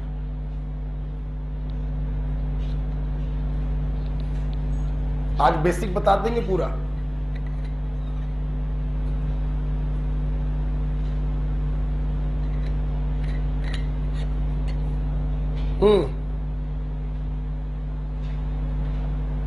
तो अब आगे बढ़ाने इसको। चलिए 4 के बाद चलते हैं 5 में। इधर देखो बेटा, अगर कोऑर्डिनेशन नंबर 5 है तो कितने इम्पटी ऑर्बिटल होने चाहिए? 5। बेटा यहां पर भी 2 केस बनते हैं, यहां पर भी 2 केस बनते हैं। एक इम्पटी एस, 3 इम्पटी पी और 1 इम्पटी डी आपने ले लिया तो हाइब्रिडाइजेशन हो गया sp3d, शेप हो गई ट्राइगोनल, आगे बोले यार, बाई पिरामिडल। ये वही शेप हो गई जो केमिकल बॉन्डिंग में भी आपने पढ़ी थी, ट्राइगोनल बाई पिरामिडल। क्या तो बेटा दूसरा भी हाइब्रिडाइजेशन तो यही होता है, अंतर बस इतना है कि अगर ये डीजेड स्क्वायर है तो इसे कहते हैं ट्राइगोनल बाई पिरामिडल, और अगर ये D X square minus Y square है तो इसे कहते हैं स्क्वायर पिरामिडल। सबसे कॉमन ऊपर वाला होता है। ओके, अगर ये डी डीजेड स्क्वायर है तो ट्राइगोनल बाई पिरामिडल, और अगर ये D X square minus Y square है तो स्क्वायर पिरामिडल। ठीक, ये कुछ याद करना पड़ता है, ये बातें बड़े क्या करनी पड़ती हैं, याद कर। इन्हें समझाने बैठेंगे तो हो गया गेम। एक दिन कोई सीम लग जाए, मॉडल लेकर आओ, फिर इसको समझाएं, असंभव वाला काम हो जाए। ठीक है, कोई मतलब नहीं इस चीज को समझने का और समझाने का। अच्छा रहता है कि इन चीजों को हम लोग क्या करें, याद। Square planar D X square minus Y square, trigonal bipyramidal D Z square, square pyramidal D X square minus Y square. समझने का कभी प्रयास करना मत, बिल्कुल बेकार चीज है इसको समझना। ठीक, लास्ट में बेटा हम लोग जा रहे हैं कोऑर्डिनेशन नंबर, बोलो 6, वो लास्ट है आपके लिए, उसके आगे हम लोग को नहीं जाना। कोऑर्डिनेशन नंबर 6, कितने इम्पटी ऑर्बिटल होंगे जवान? 6। जिनको इंटरमिक्स कर देंगे तो हाइब्रिडाइजेशन आ जाएगा। समझो बेटा, यहां पर भी 2 केस बनते हैं, 1 empty S, 3 empty P, 2 empty D, sp3d2, 6 हो गए, 1 3 और 2, 1 एस 3 पी 2 डी। ठीक, क्या ये भी पॉसिबल है पहले 2 डी आ जाए, फिर 1 एस आ जाए और फिर 3 पी आ जाए?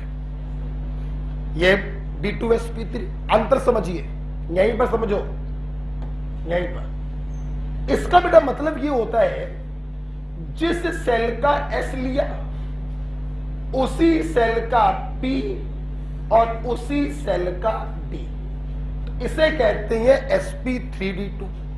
और इसका मतलब ये होता है, जिस सेल का एस लिया उस सेल का पी लिया और उसके अंदर वाली सेल का डी लिया, तो इसे कहते हैं d2sp3। क्लियर? आप बच्चों जानते हैं दोनों का ज्योमेट्री सेम होता है, ऑक्टाहेड्रल। बच्चों बोलो क्या होता है? ऑक्टाहेड्रल। दोनों का ज्योमेट्री होता है सेम, दैट इज ऑक्टाहेड्रल। ठीक, अच्छा सुनो बेटा, दोनों में आप लोग देख रहे हैं, इसने अंदर वाले डी का इस्तेमाल किया है और इसने बाहर वाले डी का इस्तेमाल किया, इसलिए इसको हम लोग कहते हैं आउटर डी कॉम्प्लेक्स। बच्चों बोलो क्या? बच्चों बोलो क्या? आउटर डी कॉम्प्लेक्स या हाई स्पिन कॉम्प्लेक्स।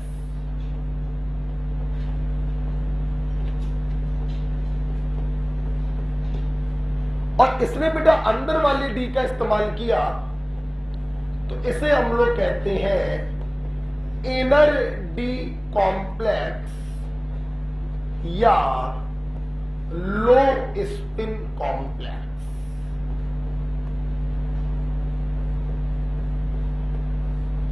चलो भाई, हमारे छात्रों ने हाइब्रिडाइजेशन एटलीस्ट सीख लिए। ठीक है, हाइब्रिडाइजेशन आप लोगों ने सीख लिया। ओके, 1 मिनट दे रहे हैं, सिर्फ 1 मिनट। वीबीटी देखो बस, और कुछ नहीं। वैलेंस बॉन्ड थ्योरी देखेंगे बस।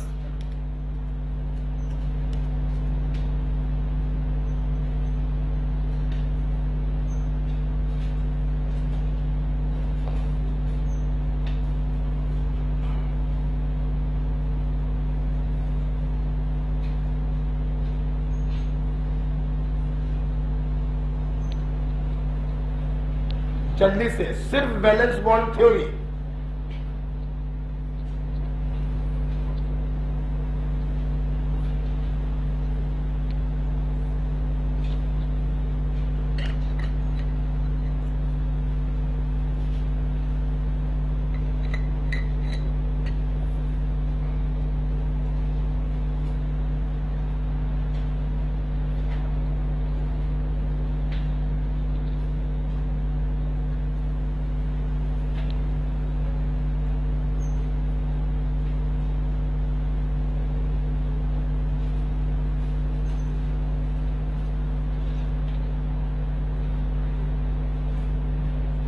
देखा, देख लो आराम से, कोई दिक्कत ना हो।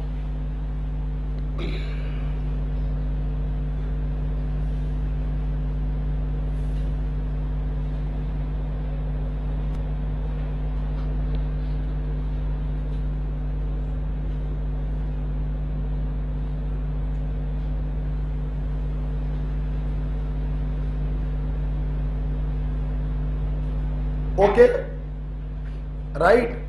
आज आप लोगों ने मुझसे ब्रिज कॉम्प्लेक्स का आईयूपीएसी नेमिंग सीखा। 2 तरीके बताए मैंने आपको। वर्नर कोऑर्डिनेशन थ्योरी देखा, उसमें बहुत सारी चीजें आपने सीखी, बड़ी अच्छी अच्छी बातें हमने सिखाई।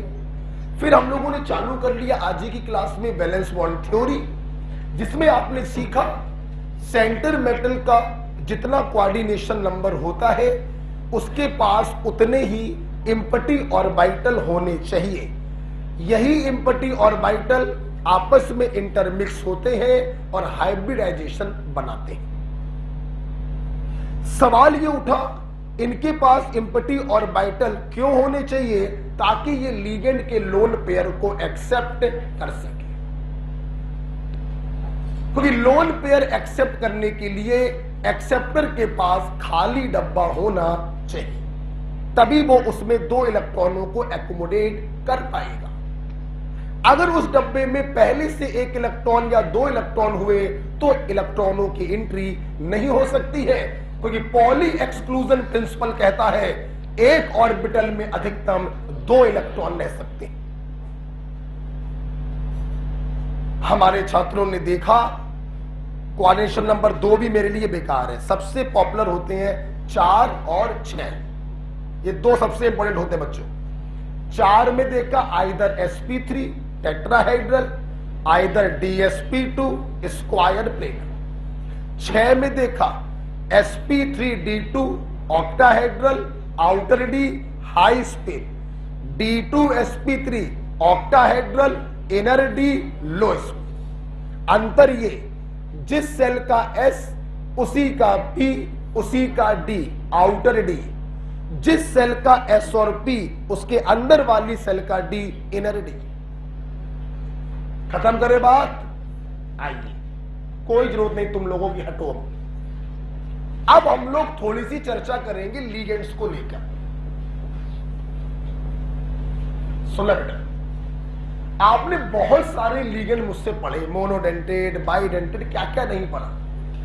बच्चों, वैलेंस बॉन्ड थ्योरी में हम लोग इन लीगेंड को 2 कैटेगरी में क्लासिफाई करते हैं, वीक लीगेंड और स्ट्रॉन्ग लीगेंड। बेटा बोलो किसमें? वीक लीगेंड और स्ट्रॉन्ग। 2 कैटेगरी में क्लासिफाई करते हैं, वीक लीगेंड और स्ट्रॉन्ग लीगेंड। सब लोग सहमत हैं? सुनना, सर ये वीक लिगेंड और स्ट्रॉन्ग लिगेंड में अंतर क्या होता है? तो देखो बेटा, ये जो स्ट्रॉन्ग लिगेंड होते हैं दे कॉजेस पेयरिंग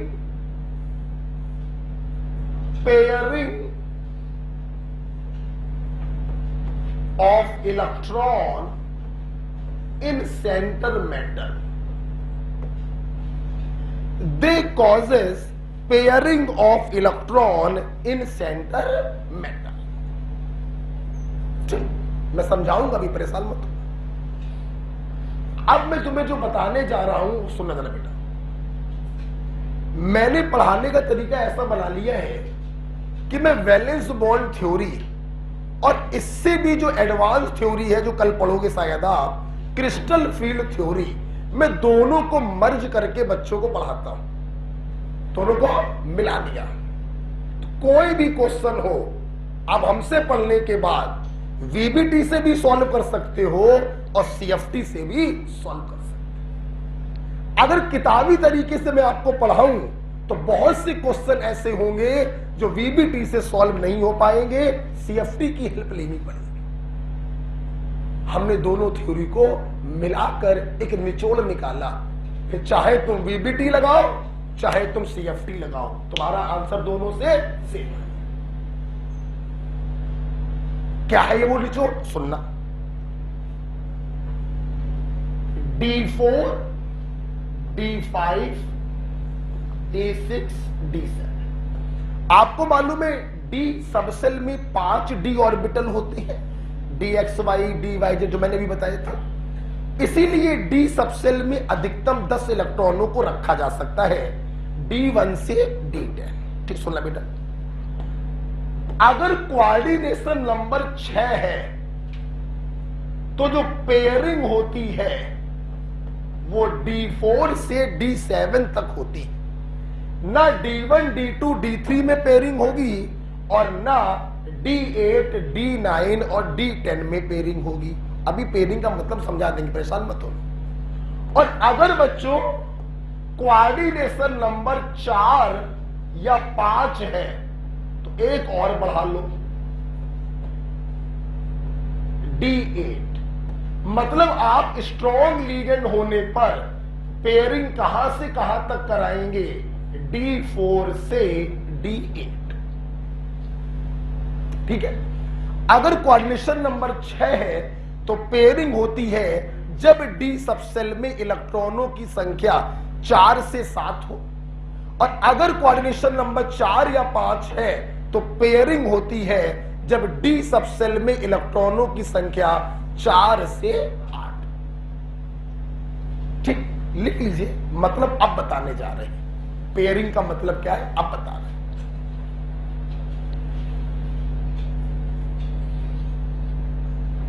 अब चाहे तुम क्वेश्चन बीबीटी से सॉल्व करना चाहे सीएफटी से, दोनों से आंसर सेम आएंगे।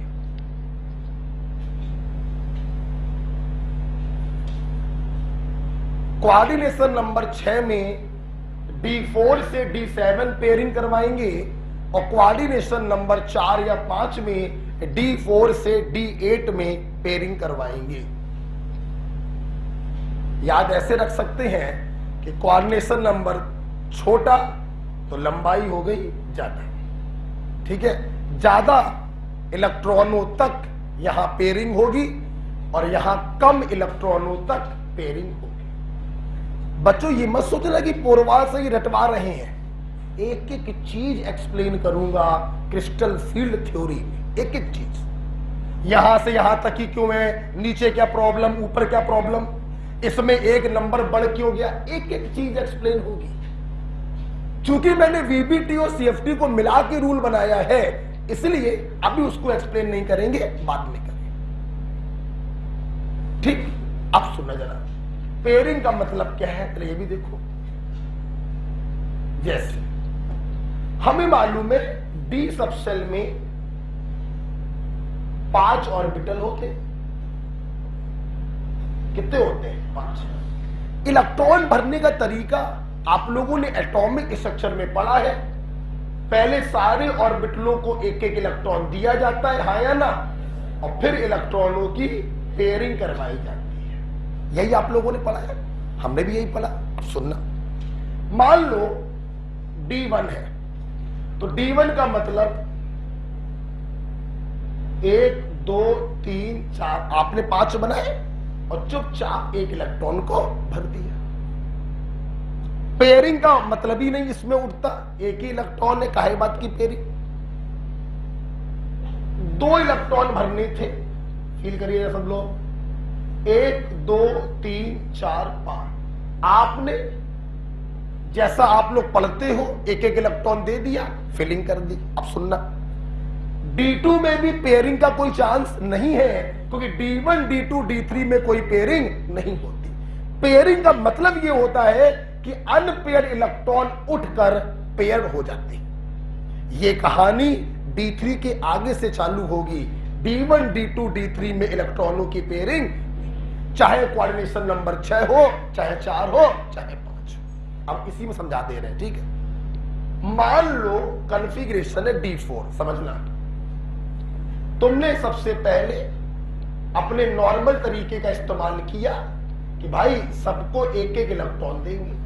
अब सुनना, तुम्हें मालूम है D4 में अगर लीगेंड स्ट्रांग हो जाए तो पेयरिंग हो जाती। अब क्या होगा, D3 तक तो पेयरिंग नहीं होती है ना, इनको नहीं छुएंगे। इसके आगे जो अनपेयर्ड इलेक्ट्रॉन है ये उड़ उड़ कर पीछे आ जाएंगे अगर लीगेंड कैसा हुआ, स्ट्रॉन्ग। मतलब स्ट्रॉन्ग लीगेंड की प्रेजेंस में जो तुमने D4 ये लिखा है ये नहीं रह जाएगा, ये कन्वर्ट हो जाएगा 1 2 3 4 5, ये हो जाएगा पेयर। बच्चों, कराने को तो पेयर तुम इसको भी करा सकते हो, लेकिन पेयरिंग D3 के आगे होती है, D4 से D7। D3 तक के इलेक्ट्रॉन पीछे मूव नहीं कर सकते। समझ में आ गया? समझ में आया तो अब बताना, अब बताओ, अब तुम्हें सब समझ में, लिखो नहीं कुछ, अब सब बेकार है। समझ में आ गया ना सबको? ठीक, अब देखना, मैंने बोला, चलो समय देखो, समय देखो, मैंने बोला D6 coordination number 6 strong ligand. मैंने ऐसे बोला, हाँ स्ट्रॉन्ग हो, इलेक्ट्रॉनों को पीछे पलटाने की ताकत रखते हो। अच्छा, कोऑर्डिनेशन नंबर 6 है, D4 से D7 तक पेयरिंग होती है और D6 लिखा हुआ है, वेरी गुड।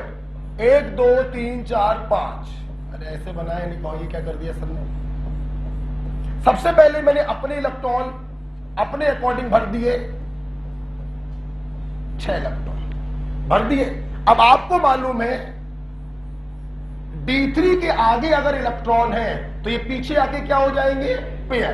तो ये आ जाएगा यहां पे पेयर होने, ये आ जाएगा यहां पे पेयर होने, तो इसका एक्चुअल कॉन्फ़िगरेशन बन जाएगा, ये पेयर पहले हो गया था, ये भी पेयर हो गया और ये भी पेयर।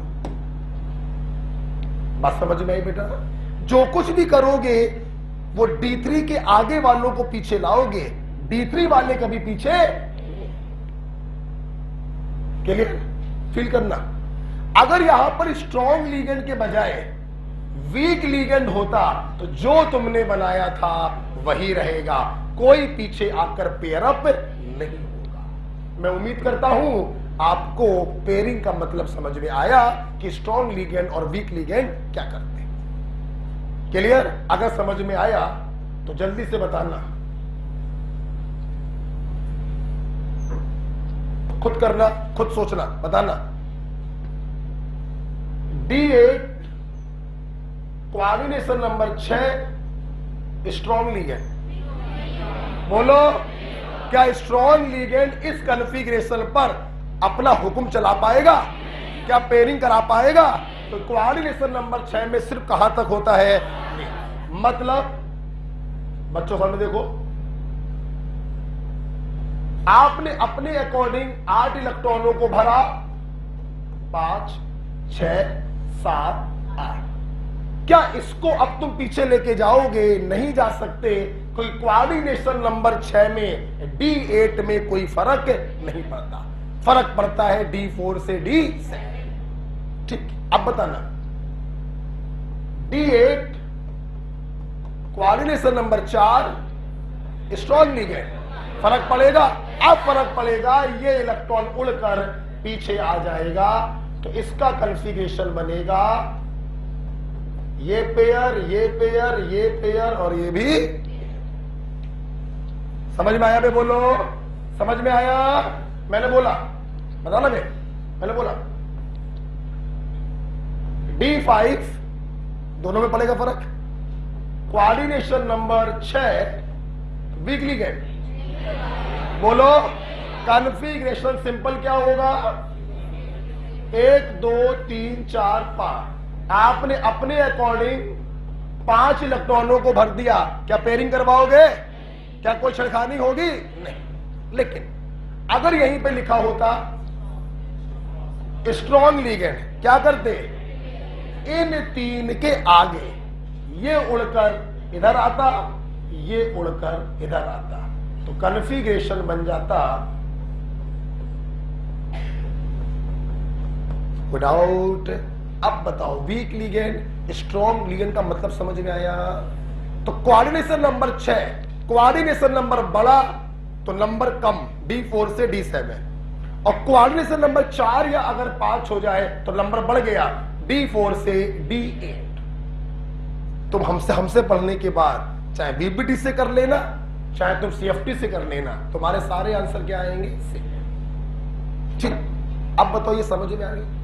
अब अंतिम क्वेश्चन आपके दिमाग में उठ रहा है कि हम कैसे जानेंगे स्ट्रॉन्ग लिगेंड कौन और वीक लिगेंड कौन? तैयार है पूरी क्लास? आखिरी सवाल आज के लिए कि स्ट्रॉन्ग लिगेंड कौन होते हैं और वीक लिगेंड कौन होते हैं।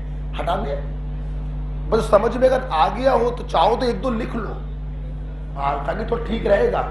मैं चाहूंगा तुम लोग लिखो, सबसे पहले इसका लिखो, बेसिक लिखो, basic D4 coordination number 6 strong, इसका लिखो सबसे पहले कॉपी पर।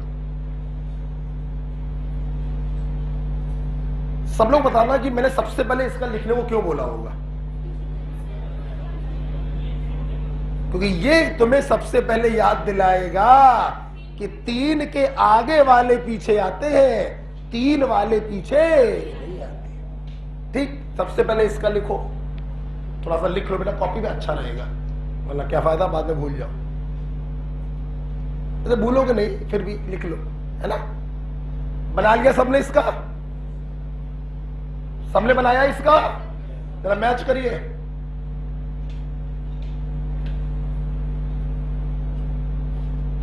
मैच करिए। पहले आपने ऐसे बना दिया होगा, बोलो, फिर क्या सभी बच्चों ने ऐसे किया? और फिर इसको दिखाओ, ये पीछे आ जाएगा, बोलो किया सब लोगों ने ऐसे? और उसके बाद आपने धीरे से क्या कर दिया कि अब ये बदल कर क्या हो जाएगा?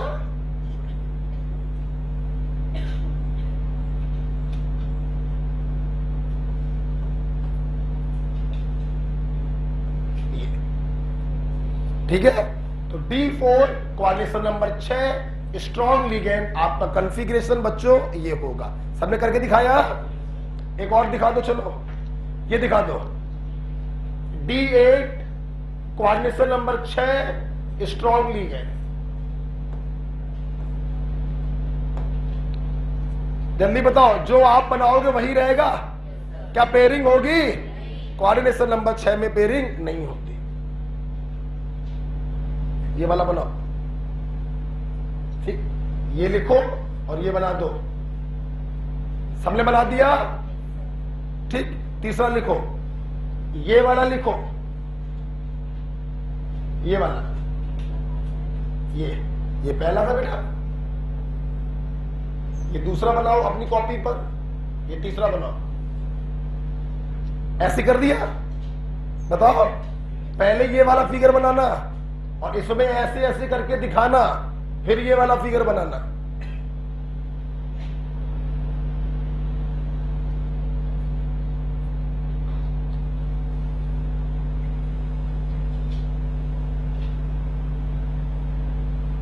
इलेक्ट्रॉनों की जो उठापटक करवाते हैं वो 3 इलेक्ट्रॉनों के आगे से कराते हैं। इसीलिए मैंने आपकी कॉपी पे सबसे पहले ये वाला एग्जांपल लिखवाया। क्लियर? अब हटा दें इसको।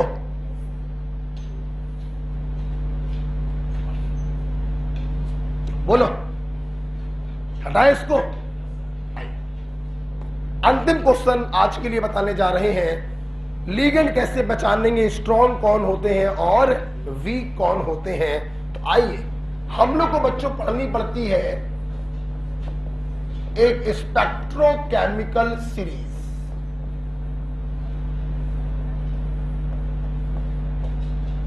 और ये स्पेक्ट्रोकेमिकल सीरीज आपको बताएगी कौन कौन से लिगेंड स्ट्रॉन्ग होते हैं और कौन कौन से होते हैं वीक। सामने देखिए, इस स्पेक्ट्रोकेमिकल सीरीज में सबसे आगे रखा हुआ है CO, carbonyl. This is the strongest ligand. CO, Cn minus, NO2 minus, En, ammonia, EDTA and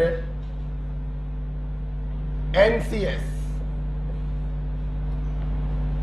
आप लोग 3 टुकड़ों में याद करेंगे। पहला टुकड़ा होगा यहां से लेकर यहां तक, बोलिए। CO, Cn minus, NO2, En, ammonia, EDTA, NCS। पहला टुकड़ा है। दूसरा टुकड़ा है वाटर ऑक्सैलेट हाइड्रोक्साइड। दूसरा टुकड़ा बेटा बोलो, वाटर ऑक्सैलेट हाइड्रोक्साइड। और तीसरे टुकड़े के लिए मैंने ट्रिक बना रखी है। आप, मैं इतना मतलब मैं आपको बताऊं, अब लास्ट ईयर की बात ही तो है, मैं लास्ट ईयर पढ़ाया था, ये मैंने पढ़ा लिया था। मैं यहां से यहां तक की ट्रिक नहीं बताता हूं, मेरी आदत नहीं है। मैं कहता हूं 2 टुकड़ों में याद करो, CO, Cn, NO2, En, ammonia, EDTA, NCS, water oxalate hydroxide. जो तीसरा टुकड़ा है वो बहुत कंफ्यूजिंग है, उसकी मैंने बच्चों को दी थी ट्रिक, और इसी साल उसी टुकड़े पर सिर्फ सवाल आया था। सिर्फ उसी टुकड़े पर नीट वाले एक दिन पहले मेरी कॉपी लेके जाते हैं और सवाल फ्रेम करते हैं। हम सच्चाई बता, बस बस देखो, तुम लोग पढ़े हो ना लास्ट ईयर, ये ट्रिक बताई थी लास्ट ईयर। देखो इसके पीछे बोलो बोलो, आई बर्बादी सचिन क्लास से फरार। राइट, आई बर्बादी सचिन क्लास से फरार। इसके पीछे वाले हैं ये। और बेटा इसी साल नीट में इन्हीं में से उन्होंने उठाए थे और एक ले लिया था Cn। अब Cn तो सबको मालूम होता है, सबसे आगे होता है। यहां पे बच्चे बड़े कंफ्यूज होते हैं, तो मैं ट्रिक बताई थी, आई बर्बादी सचिन क्लास से फरार। ओके बेटा, एक लाइन में लिखना, एक लाइन में, ठीक है? 2-3 लाइन मत लिखना, एक लाइन में लिखना, एक लाइन में। है? नहीं आएगा? अच्छा, तो मुझे बहुत सारी बातें करनी है, तो ऐसा कर ले, तुमने एक काम करना बेटा, एक काम करना, इस लाइन के ऊपर इसको लिख लेना, नीचे मत लिख लिया है क्या? अब तो लिख लिया तो लिख छोड़ना, जो लिख लिया तो लिख लिया ना।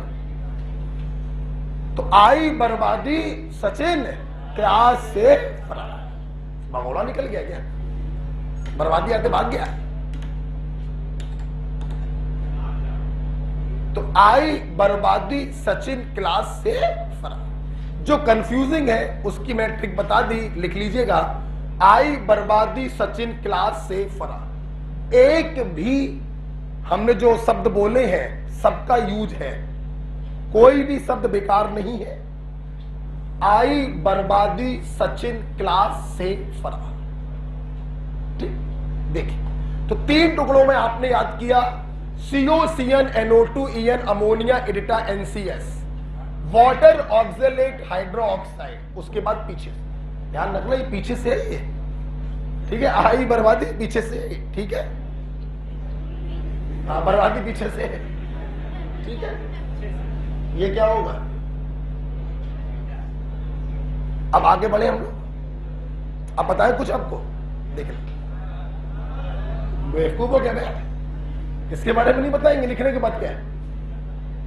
अब जरा मेरी बात सुनना।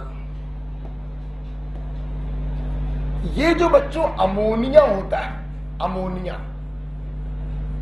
ये लीगेंड की स्ट्रेंथ में बॉर्डर लाइन पे खड़ा होता है। कहां खड़ा होता है? बॉर्डर लाइन का मतलब है कि अमोनिया के आगे वाले सब स्ट्रांग माने जाते हैं, मतलब ये पेयरिंग करवाएंगे, और अमोनिया के पीछे वाले सब वीक माने जाते हैं। ठीक, अमोनिया जो होता है बहुत जगहों पर स्ट्रांग और बहुत जगहों पर वीक के तरीके काम करता है। तो सुनिएगा जरा मेरी बात। अमोनिया के आगे सब क्या मानोगे? Strong field ligand. हाँ, एक बात और बता दें आपको, कुछ लोग स्ट्रॉन्ग फील्ड लिगेंड को SFL बोलते हैं। क्या बोलते हैं? SFL, strong field ligand. और अमोनिया के पीछे ये जो लाइन लगी हुई है, ये सब बच्चों होते हैं वीक फील्ड लिगेंड। शॉर्ट में क्या बोलोगे? WFL। हम कभी नहीं बोलते, स्ट्रॉन्ग और वीक ही बोलते। ठीक, अब सवाल आया, ये अमोनिया आंटी क्या कर रही है? आंटी प्लस बुला लेंगे, ध्यान दो। अमोनिया बहुत लोगों के साथ स्ट्रॉन्ग है और बहुत लोगों के साथ वीक। तो मेरी बात सुन लो, ये देखो, फिर मैं नहीं करूंगी। अगर फिर मैं नहीं करूंगा, अपने अपने जेंडर के हिसाब से लिख लो, ठीक? तो क्या नहीं बताएंगे, अंदरूनी बात है वो। फिर बेटा ये देखो, मैं नहीं करूंगा।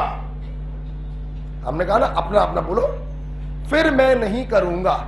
ये चार ऐसे कैटायन हैं जिनके साथ जब अमोनिया आता है तो वीक के तरह बिहेव करता है।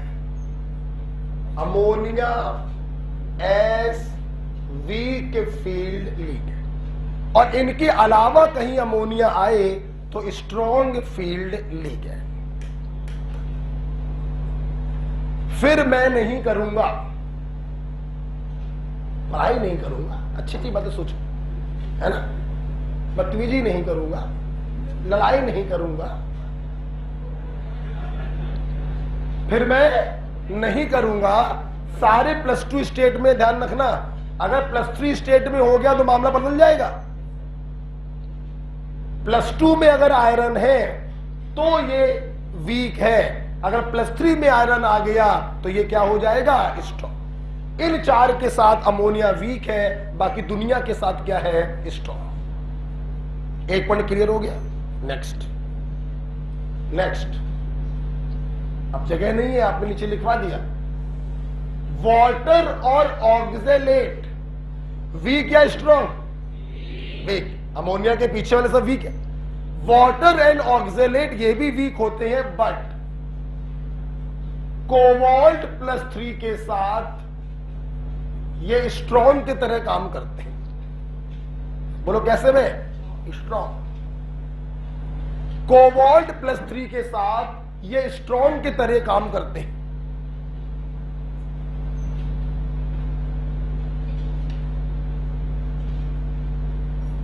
लिख लिया? बोलो नेक्स्ट। कहां हो तुम्हारा ये फरार? फ्लोराइड। फ्लोराइड स्ट्रॉन्ग या वीक? बोलो वीक। परंतु भाई ये सब लिपापोती हो जाएगी, समझ आना, ठीक है। फ्लोराइड जो होता है वैसे तो बच्चों ये वीक है, लेकिन निकेल +4 के साथ स्ट्रॉन्ग की तरह काम करता है। किसके साथ में? निकिल +4 के साथ। ये कुछ कंट्राडिक्शन थे जो मैंने आपको बताया।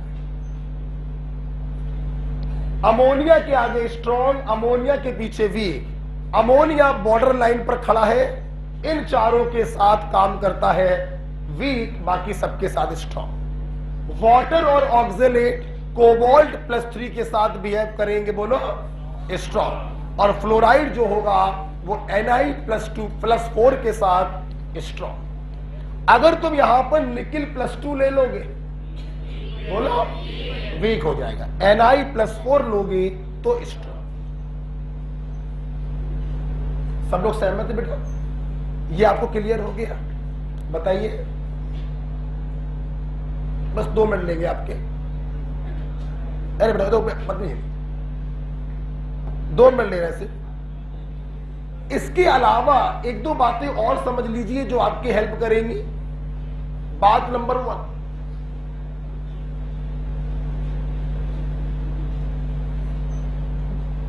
DMg-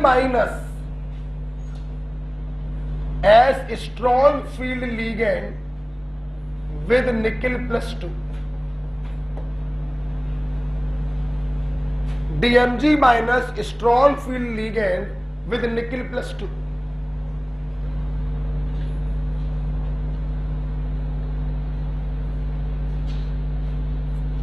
अगर सेंटर मेटल 4D या 5D सीरीज की है, अगर सेंटर मेटल 4D या 5D सीरीज की है, then all ligand work as SFL, strong field ligand. 4D और 5D सीरीज की सेंटर मेटल के साथ तुम किसी भी लीगेंड को लगा दो, वो स्ट्रॉन्ग की तरह काम करेगा और पेयरिंग करवा देगा। बच्चों, 4D 5D का मतलब समझ में आ गया ना? कल ही तो बताया था आपको। 3D सेक्टिव कर्मन फेको नहीं कूजर, यहां तो कोई दिक्कत नहीं। इसके नीचे वाले अगर डी ब्लॉक के मेंबर हैं तो लीगेंड साला कोई भी हो, फ्लोराइड भी लगा दो ना तो वो भी स्ट्रॉन्ग की तरह काम करता है। It clear? And last point, फिर आप जाइए बेटा, जरा इस सीरीज को फिर से एक बार देख लो। सबसे आगे वो लीगेंड आपने रखे हैं जिनमें डोनर साइट है कार्बन, बोलो हाँ या ना। फिर वो लीगेंड आए हैं जिनकी डोनर साइट है नाइट्रोजन, बोलो हाँ या ना। है? फिर वो लीगेंड आए हैं जिनकी डोनर साइट है ऑक्सीजन, बोलो हाँ या ना। और लास्ट में आए हैं हैलोजन। कौन आए हैं? तो क्या मैं ये नहीं बोल सकता आपसे कि स्ट्रेंथ ऑफ लीगेंड में सी डोनर लीगेंड सबसे पावरफुल होते हैं, एन डोनर उससे कमजोर होते हैं, ओ डोनर उससे कमजोर होते हैं और हैलोजन डोनर सबसे कमजोर होते हैं।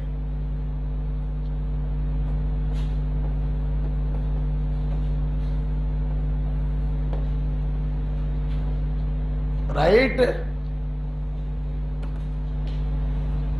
आज आपने वीबीटी पढ़कर जिन बच्चों ने लास्ट ईयर कहीं और पढ़ा होगा, उनको ये फील आ गया होगा कि हाँ, चाहे सीएफटी से करो और चाहे वीबीटी से करो, सारे क्वेश्चन एक ही साथ सॉल्व होंगे। राइट बेटा, ये खत्म हो गया। कल इसको खत्म कर लेंगे वीबीटी को। अभी बहुत माल पानी है वीबीटी में, ये कल पूरा टाइम ले लेगा। कल सुबह हम लोग कितने बजे मिलेंगे? नहीं, एग्जैक्ट 7। कितने छोड़ेंगे? एग्जैक्ट 8। टॉपिक बोलो, मोल कॉन्सेप्ट। ये पूरा क्लियर हो गया? पहले इसको अभी तुरंत जाके रिवाइज करेंगे। 2 क्वेश्चन आते हैं, बर्बाद मत कर देना इसको, और फिर कल के काम को देख लेना, सवाल लगा लेंगे। ठीक है?